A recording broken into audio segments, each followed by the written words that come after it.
আল আরাফা ইসলামী ব্যাংকের চাকরিচ্যুত কর্মীদের উপর ন্যাক্কারজনক হামলার ঘটনায় দোষীদের বিচার দাবি ও ব্যাংকের পরিচালনা পর্ষদ বাতিলের দাবি জানিয়েছে ব্যাংকের চাকরিচ্যুত কর্মীরা। রোববার 10 আগস্ট জাতীয় প্রেস ক্লাবে আয়োজিত এক সংবাদ সম্মেলনে এই দাবি জানানো হয়। চাকরিচ্যুত কর্মীদের পক্ষে মোহাম্মদ ফরহাদ হোসেন লিখিত বক্তব্যে বলেন, গত 7 আগস্ট আল আরাফা ইসলামী ব্যাংকের প্রধান কার্যালয়ের সামনে শান্তিপূর্ণভাবে আন্দোলনরত চাকরিচ্যুত কর্মকর্তাদের উপর ব্যাংক কর্তৃপক্ষের মদদে অর্ধশত নিরাপত্তা কর্মী আক্রমণ করেন।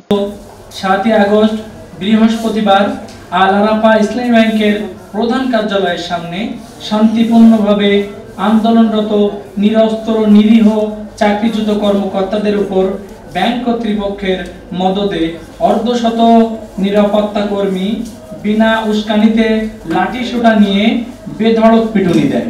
এতে আমাদের অন্তত 20 জন সহকর্মী ভাই বোন গুরুতর আহত হন। একজন নারী আন্দোলনকারী হামলায় আক্রান্ত হয়ে অজ্ঞান হয়ে পড়েন। এতে আমাদের অন্তত 20 জন সহকর্মী ভাই বোন গুরুতর আহত হন। কিন্তু শুক্রবার বিভিন্ন গণমাধ্যমে ব্যাংকের বরাত দিয়ে প্রকাশিত সংবাদে উল্লেখ করা হয়, আন্দোলনকারীরা ব্যাংকের কর্মকর্তা ও প্রহরীদের উপর হামলা চালিয়েছে।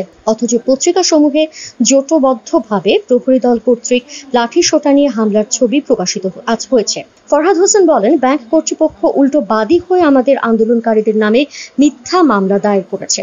এই ঘটনার দায়ভার সম্পূর্ণ ব্যাংক কর্তৃপক্ষের। ঘটনার দিন ব্যাংকের এইচআরডি হেড আমির হোসেন পার্শ্ববর্তী সুরমা টাওয়ার থেকে নেমে আন্দোলনকারীদের নিয়ে কুরুচিপূর্ণ মন্তব্য করলে আন্দোলনকারীরা তাৎক্ষণিকভাবে প্রতিবাদ করেন। পরে তারই নির্দেশে পূর্ব পরিকল্পিতভাবে নিরাপত্তা প্রহরীরা সংঘবদ্ধ হয়ে আমাদের উপর হামলা চালায়। তারা নারী কর্মীদেরও মারধর করেছে। আমরা এই ঘটনার তীব্র নিন্দা ও প্রতিবাদ জানাচ্ছি।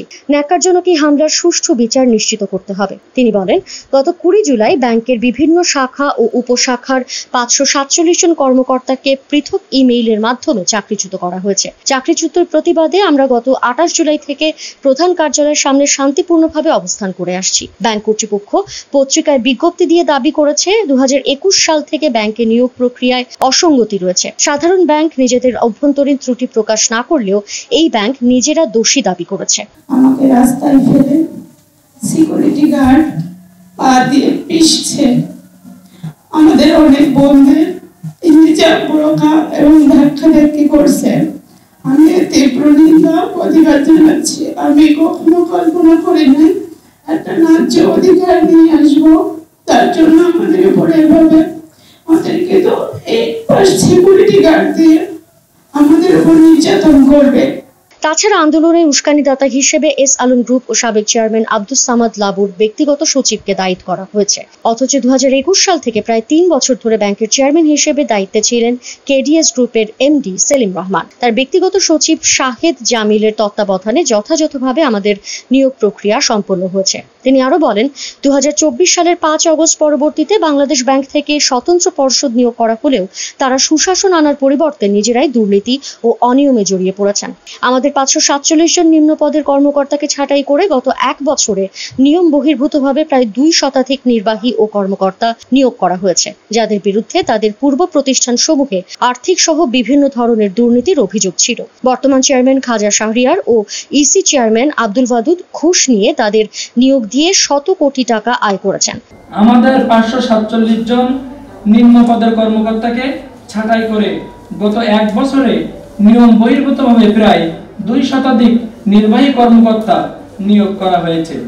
বর্তমান চেয়ারম্যান তার নিকটাত্মীয় এসজিএ আলিপুল হক আকাশকে এসএভিপি পদে নিয়োগ দিয়েছেন 8টি ইনক্রিমেন্ট সহ, যার মোট বেতন 2,91,800 টাকা। অথচ এই পদে ব্যাংকের বর্তমান বেতন 1,55,000 টাকা। বর্তমান ইসি চেয়ারম্যান মোহাম্মদ শাহাদাত হোসেনকে এভিপি পদে নিয়োগ দিয়েছেন, যার বেতন 2,06,000 টাকা।